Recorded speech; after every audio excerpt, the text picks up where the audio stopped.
再来看2015年的八仙镇爆案，造成15个人死亡，400多人重伤。活动的主办单位负责人李仲杰被判5档的有期徒，今仔出狱，伊刷落来爱去面对被害人甲家属的民事求偿。赶甲大包小包咧办手续，李仲杰头毛白真济，因为主办彩色派对，昨先不成颠簸，红照业务过失致死，判刑5年定案。即卖已经服刑期满，车7再起离开宜兰监狱。八仙，你们就是不是无辜的。侯友宜出来好好的面对，那司法该还给家属的就应该要还给家属。李仲杰一开始咧讲头开，讲无应该干那伊一个人咧担罪。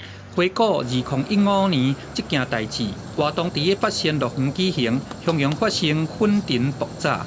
伫个现场，规个拢烧起来，造成15个人死亡，400多人受伤。即便伊出狱了后，伊还佫恐惊爱面对正关键的民事赔偿。钱的部分我一定是还不出来的，我必须老实讲，我们也必须要很认真的去面对这个问题。可是，我如同我进来的时候，我有讲过。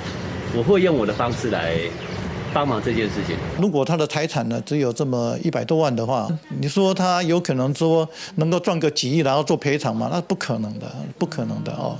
所以我们觉得整个还是希望说能够判决的结果能够认定呢，法院能够认定说八仙还有他的一个主要负责人要负赔偿责任啊。无共的被害人甲家属拢来拍官司求赔偿，消基会嘛协助提起2波团体诉讼，头一波有98个人。